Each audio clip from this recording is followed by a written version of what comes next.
in your e-learning classes the previous chapter, matter and surroundings, third part. In the previous video I have talked about the different states, their properties, how they can interchange, and the latent heat of fusion, latent heat of vaporization. Now we will continue with this chapter with some other aspects of matter.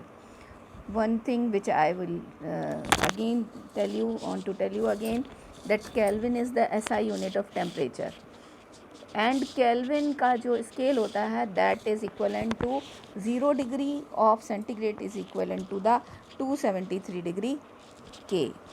For convenience we take 0 degree centigrade is equal to 273 degree K. अगर आपसे कहा जाए convert करो 10 degree centigrade into kelvin scale, तो आप क्या करेंगे? Directly you will add 273 plus 10. So this way we can do the conversion. To change the temperature on a Kelvin scale to the Celsius scale, you have to subtract. और उसका उल्टा क्या होगा? अगर आपको केल्विन में टेम्परेचर दिया है and suppose you are asked to convert into Celsius degree, तो you will straight way subtract that 273 degree from it. So this is about that temperature. Now we will come to the one more activity by which we can infer that how the states are changed, or sometimes it happens without converting into the liquid state, solid can directly changes into gaseous state. What we will do in this activity, look at the diagrammatic setup. Here one funnel is there that which is inverted, and that is kept in a china dish, and within that some substance is there, and this funnel is plugged with cotton plug, and below that a burner is there and a stand is there. So this setup you can easily assemble in the laboratory. Now what you will take in this china dish, you will take either camphor और ammonium chloride. Camphor से आप सभी वाकिफ़ होंगे, you must be knowing the camphor. कपूर जो हमारे घर में पूजा में इस्तेमाल होता है उसको कहते हैं कैम्फर. उसको लेंगे. अब ये पूरा सेटअप इस तरह से करके जब आप हीट करते हैं, now heat slowly and observe, तो आप क्या देखते हैं? To change of state directly from solid to gas. आप देखेंगे कि जो कैम्फर था वो सॉलिड की से बदल के डायरेक्टली सॉलिड से इवेपोरेट हुआ और no liquid state was there in between. और जो हमने कॉटन प्लग ऊपर लगा रखा है, तो जो फनल का कोल्डर पार्ट है वहाँ जाके डिपॉजिट होकर वेपर फिर से कंडेंस होकर फिर सॉलिड बन गई. तो this kind of process is sublimation, and this is not common in all the substances. ये सबके साथ ऐसा नहीं होता है. कुछ ही सब्सटेंसेस ऐसे हैं जो सब्लिमेट करते हैं, जो directly solid to solid change हो जाते हैं without changing into liquid state. तो अब आपको इसको कैसे डिफाइन करना है? A change of state directly from solid to gas without changing into liquid state is called sublimation. Means कि एक सॉलिड का डायरेक्ट गैसियस स्टेट में कन्वर्ट होना ही सब्लिमेशन है.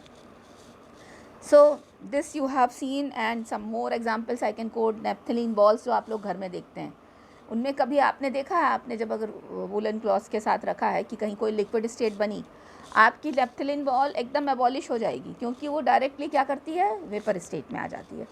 Now effect of change of pressure. अब ये तो हमने पढ़ा इसके बारे में कि डायरेक्टली कैसे चेंज होता है. अब प्रेशर से क्या असर पड़ता है किसी चीज़ पे?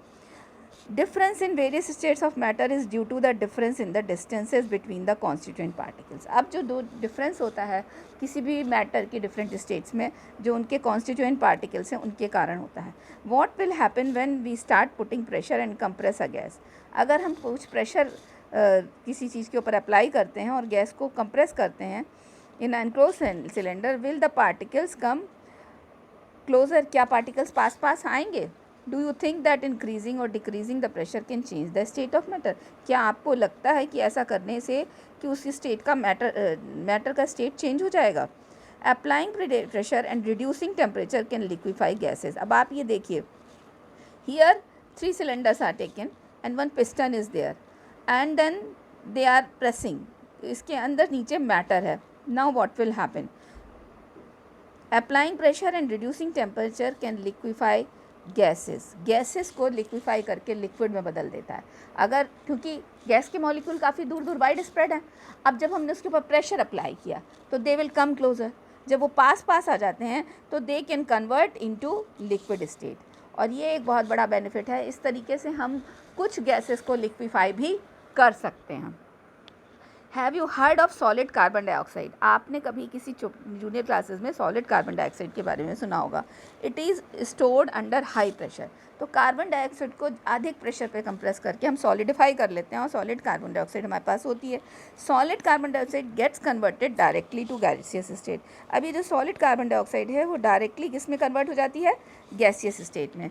On decrease of pressure to 1 atmosphere, 1 degree atmosphere temperature कम करने पर, without coming into liquid state, बिना किसी लिक्विड स्टेट में कन्वर्ट हुए. This is the reason that solid carbon dioxide is also known as dry ice. इसीलिए हम solid carbon dioxide को ड्राई आइस भी कहते हैं. Thus we can say that pressure and temperature determine the state of a substance. इसलिए हम कह सकते हैं कि प्रेशर और टेम्परेचर जो है किसी किसी भी सब्सटेंस की स्टेट डिफाइन करती है और स्टेट को तय करती है कि किस स्टेट में वो रहेगा. अधिक टेम्परेचर है तो किस में रहेगा, अधिक प्रेशर है तो क्या होगा. Now atmospheric pressure is a unit measuring pressure exerted by a gas. The unit of pressure is pascal. Pascal होती है उसकी प्रेशर की यूनिट. और 1 atmospheric pressure is equal to 1.01 into 10⁵ pascal.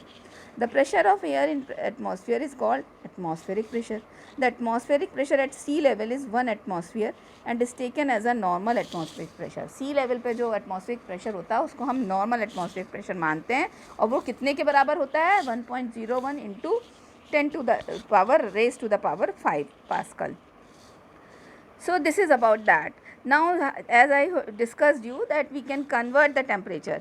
Here few questions are given. Convert the following temperature to Celsius scale, and so you can convert this. If it is 300 K or you have to convert into Celsius, so you subtract 273. So this way we can convert it. अब इसने पूछा है what is the physical state of water at 250 degree centigrade and 100 degree centigrade. क्या state होगी? तो ये आपको बताना है. 100 डिग्री सेंटीग्रेड पे बॉयल करता है तो किस स्टेट में आ जाता है? वो वेपर स्टेट में आ जाता है. For any substance why does the temperature remain constant during the change of state. किसी भी सब्सटेंस की टेम्परेचर कांस्टेंट क्यों रहता है जब स्टेट चेंज होती है? तो again the same reason which I have taught you in the previous video, that is due to the latent heat of either fusion और evaporation. Now evaporation. Do we always need to heat और change pressure? क्या हमको हमेशा किसी चीज़ को गर्म करना या उसका प्रेशर चेंज करने की ज़रूरत पड़ती है? Can you quote some example from everyday life where change of state from liquid to vapour takes place without the liquid reaching the boiling point. कभी कभी ऐसा भी होता है कि बिना बॉइलिंग पॉइंट पहुँचे हुए भी लिक्विड अपनी नॉर्मल वेपर स्टेट में भी पहुँच जाता है. तो ये क्या होता है? ये ज़रूरी नहीं है कि बॉइलिंग पॉइंट आए तभी वेपरेशन हो. तो वाटर व्हेन लेफ्ट अनकवर्ड, अगर आपने थोड़ा सा पानी कहीं फ्लोर पे गिराया है और इट इज़ सनी डे और it is a windy day, तो within few minutes you will find that water will not be there. वो पानी वहाँ पर नहीं है. So what we can do, water when left uncovered slowly changes into vapour. अब वो धीरे धीरे वेपर में चेंज हो जाता है. वेट क्लोथ्स जो हैं आपके ड्राई हो जाते हैं. ये सब we know that particles of matter are always moving and are never at rest. ये भी हमको पता है कि they are always moving. At a given temperature in any gas, liquid और solid there are particles with different amounts of kinetic energy. In the case of liquids, a small fraction of particles at a surface having higher kinetic energy. Listen this carefully. In the liquids में क्या होता है? एक छोटे से fraction में at a surface having, उसमें kinetic energy बहुत ज़्यादा होती है पार्टिकल्स में, is able to break away from the forces of attraction, जिससे वो आपस में forces of attraction से दूर दूर हो जाते हैं. This phenomena of change of liquid into vapor at any temperature below its boiling point is called evaporation. So clear cut evaporation की जो डेफिनेशन होगी वो ये होगी that phenomena of change of liquid into vapour, किसी भी liquid का vapour में बदलना at any temperature below it's boiling, अब इसके बॉइलिंग पॉइंट से नीचे इज कॉल्ड इवेपोरेशन. अब हम इसको एक एक्टिविटी से भी समझ सकते हैं. We can take only 5 ml of water in a test tube and keep it near a window. उसको विंडो के पास रख देते हैं अंडर अ फैन. फिर हम क्या पाते हैं कि 5 ml of water at open china dish, keep it near a window. तो और ओपन चाइना डिश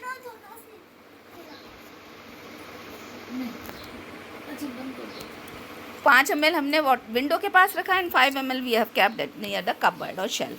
अब हमने इस पर रूम टेम्परेचर रिकॉर्ड कर लिया एंड रिकॉर्ड द टाइम और days taken for the evaporation. अब हम नोट करेंगे कि कितना टाइम लगा उसको इवेपोरेट होने में. और यही एक्टिविटी हम किसी रेनी डे में भी कर सकते हैं.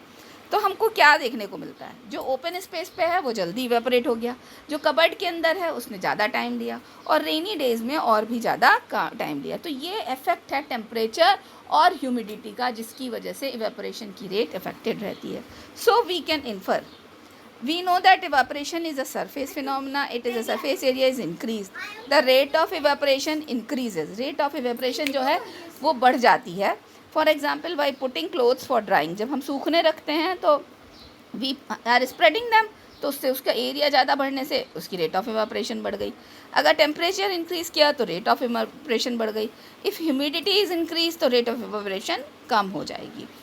It is common observation then clothes dry faster on a windy day, or in a windy day it is again evaporate faster. So this is about the now after evaporation there is a cooling phenomena. That cooling phenomena, how it happens? In an open vessel that liquid keeps on evaporating. The particles of liquid absorb energy from the surrounding to regain the energy. अब जो particles हैं उसके liquid के, वो absorb करते हैं energy from the surrounding, आसपास से. उससे क्या होता है, द एनर्जी लॉस ड्यूरिंग वेपरेशन, जो एनर्जी का लॉस होता है वेपरेशन से, that gives a cooling effect. That gives a, आपने देखा होगा जब आपको बहुत पसीना आता है और फैन के नीचे बैठते ही आपको कूलिंग इफेक्ट मिलने लगता है. क्यों? क्योंकि रेट ऑफ इवेपोरेशन बढ़ गई. जो हमने जो लिक्विड के एब्जॉर्ब पार्टिकल्स थे उन्होंने एनर्जी जो थी उन्होंने फिर से रीगेन करी एटमॉस्फेयर से, और इस वजह से हमारा जो लिक्विड का फॉर्म वो है उसकी वजह से, एनर्जी के चेंज की वजह से हमारे को कूलिंग का इफेक्ट आता है. So this is about this. And what happens when you pour some acetone on your palm. Acetone आपने देखा है, गर्ल्स बहुत अच्छे से जानती होंगी. It is a kind of nail polish remover. जब आप उसको रिमूव करते हैं you have a cooling effect and that is again because of evaporation. After a hot sunny day, people sprinkle water on the roof or open ground because the large latent heat of vaporization of water helps to cool the holes. अब काफ़ी गर्मी के बाद शाम के समय हम लोग क्या करते हैं, अपने टेरेस के ऊपर पानी डालते हैं. क्यों डालते हैं?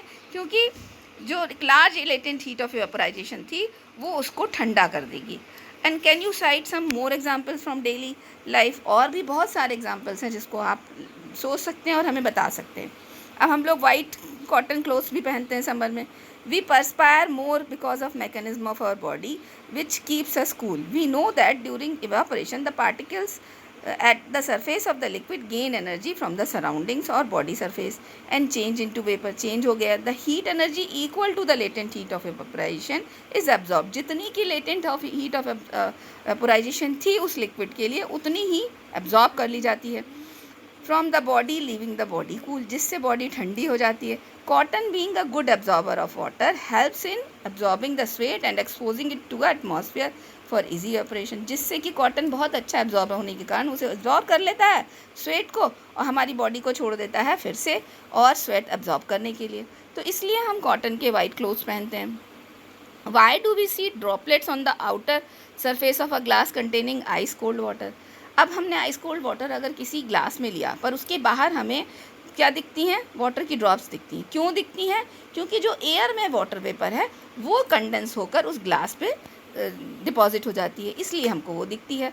तो the water vapour present in air on coming in contact with a cold glass loses energy. जैसे ही वो उसके कॉन्टैक्ट में आती है वो लूज़ करती है energy and it gives a cooling effect and the water vapour in the atmosphere deposits on the glass.